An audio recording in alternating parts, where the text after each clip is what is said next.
What's happening, financial coaches? It's Pete here. Want to talk to you today about something that might affect you. Probably doesn't, but might affect you. And if it does, you will have to legally comply with the law. But I was inspired by the most random places. So I watched the new Magnum PI reboot. I loved Magnum PI as a kid. The new show, while the first season was kind of slow, it's in its fifth season maybe or something like that, is actually getting pretty good. So it's just a little bit of like Matlock, single episodic mystery. Anyway, I'm doing my best pitch for Magnum PI, but it's a little nostalgia and it's kind of fun. But there was an episode where one of the guys was talking to his buddy who was a cop and mentioned that there was this homeless kid that needed some help and he's letting him sleep in his helicopter hangar, to get out of the elements and away from the crime and stuff like that. And what Gordy, the cop, said was, hey, I'm a mandatory reporter. I need to report this now to child services. That's not legal for him to be out there as a minor. He has to be put in foster care, all this other stuff. And it reminded me that there is a requirement, mandatory reporting, for many people who are in a profession and they come across usually what is a crime against a minor, abuse, domestic abuse, malnourishment, bad living conditions, child trafficking, whatever it might be, anything that you would probably expect as something that is nefarious towards children, right? I mean, I was thinking a few years ago, there was a story about Jordan Peterson and her family, or the parents chain the kids to the bed. In fact, I don't know if it's a tall tale or not, but there was a story that one of the girls who had lived her whole life in her own bedroom could not focus her eyes beyond 15 feet because she had never seen anything beyond 15 feet.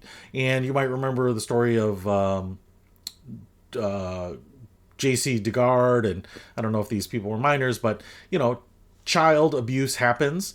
And this is kind of the one key moment where mandatory reporting is required, and it was really built for. Now, there are other things that might require mandatory reporting, but basically I wanted to just talk about it briefly and go into a little bit of depth because it may or may not affect you. Now, one of the things that I want to warn you of here is that when we talk about some of these egregious situations, abuse, some of these things that you can't fathom, it's very easy to obsess about them. I did this in my video about suicide risks. I've never come across someone in a call, at least that I've ever known, that was a true suicide risk, that said that they were going to kill themselves or anything like that. But I had policy and some training and thoughts in place about what I would do in that case. Mandatory reporting is the same way. I've never come across a situation where I have run into someone that admitted to or even suggested or intimated that they were abusing children. And I don't think it's something that generally will come across in financial counseling. Most people, I don't think, would ever come to you and be like, listen, we've got all the surplus cash because I'm not feeding my kids.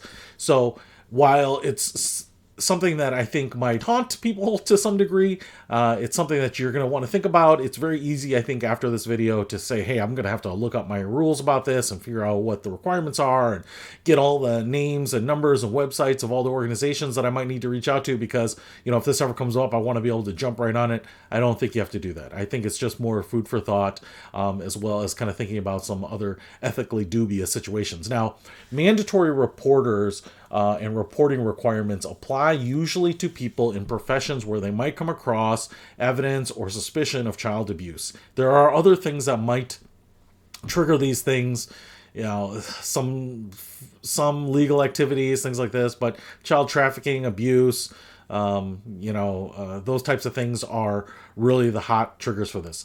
And it also varies state by state. The rules very much state by state, but I think all 50 states have some mandatory reporting requirements. And I would encourage you to just look it up. You can Google mandatory reporter, your state. I live in Illinois, for example. There's a whole page dedicated to it and places where you can actually report things.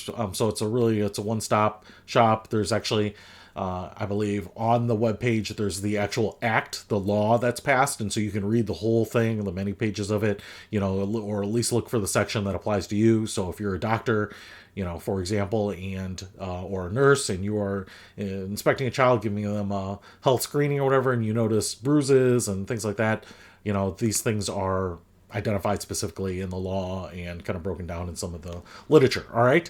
So what I'm saying here is that mandatory reporting does not usually refer to things like I'm thinking of divorcing my wife, or I'm thinking of withdrawing all the money out of my husband's bank account and running away with my lover, or I cheat on my taxes, or any of these other things.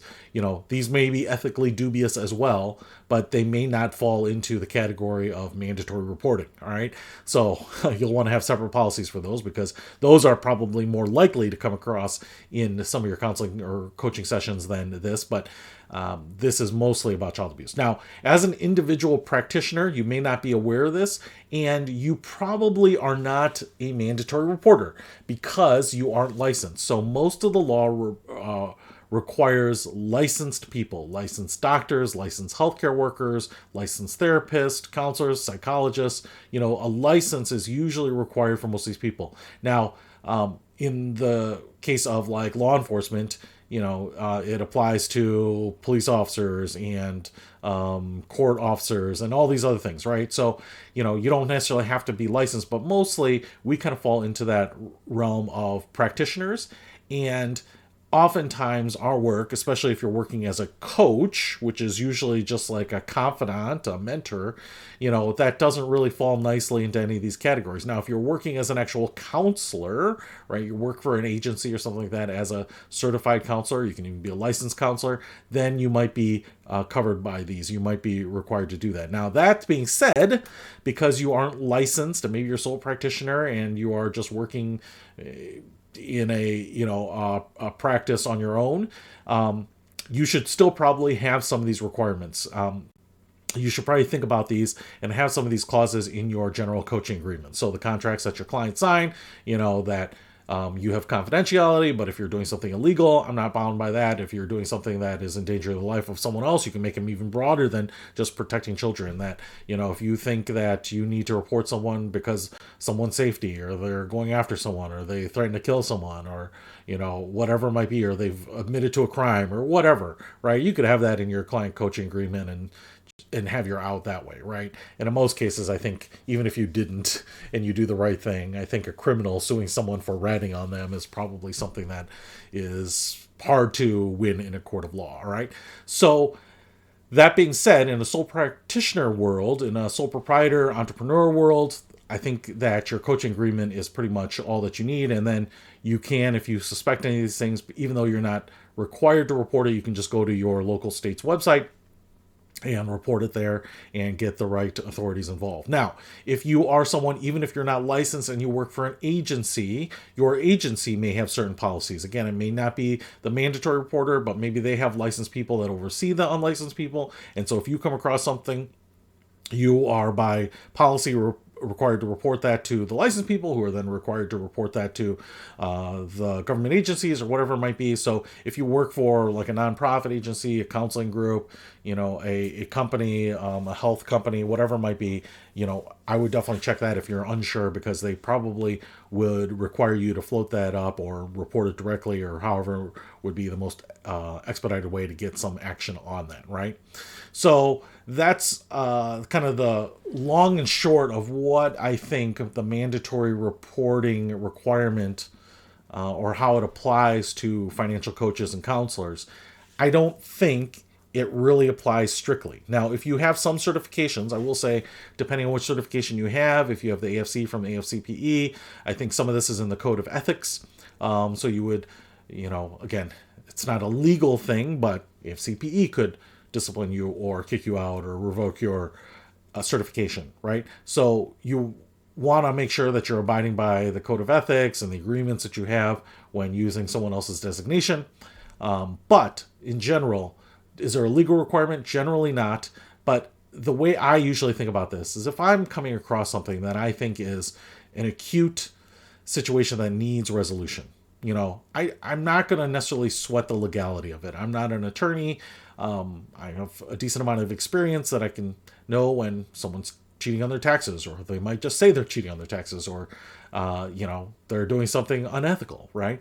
A lot of times, people might say, hey, I was late for our appointment, so I was speeding to get here, right? A lot of times there are things that people say, and they might be hyperbole, there might be exaggerations, and most of the time we're not rushing out and dialing 911 and law enforcement agencies to turn everyone in. But if you have reasonable suspicion that something bad is happening, especially to kids, if someone's being abused, if someone's being human trafficked, those types of things, I would report it and bear the fact that you might get a bad Yelp review or customer service complaint or get sued. I would rather have someone's life saved. I would rather have someone intervene and protect someone and temporarily hurt my reputation or my business or something like that, err on the side of safety and compliance and legality rather than customer service or kind of worrying about what's going to happen to me. So luckily, I've never had this situation come up where I've suspected anyone of treating their children badly, even, or overly disciplining them or anything like that. So I've been very lucky in that regard.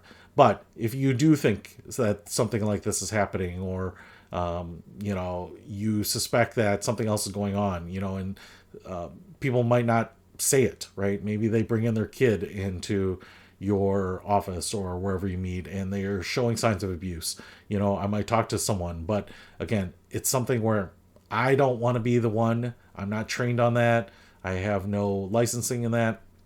I would rather let someone know who that that's in their wheelhouse. Let someone know who's qualified to make a determination on that, hand it off, do the right thing, and then suffer the ramifications of that afterwards, as opposed to letting something fester, letting something go unnoticed. So hopefully that helps. Generally, in summation, I don't think that most of you or me are mandatory reporters, but I would, encourage you to just Google mandatory reporting in your state and just look at what it says there. Usually they have some abstracts, some stuff on the first page of the webpage. Just kind of understand what the thresholds are, what they're looking for, because if you ever do come across it, it's as easy as Googling it, usually filling out a form, making a phone call, whatever, and then handing that off to the right person. And, like I said, keeping kids safe is probably more important than building your practice at that moment. So hopefully that helps. I'll talk to you later.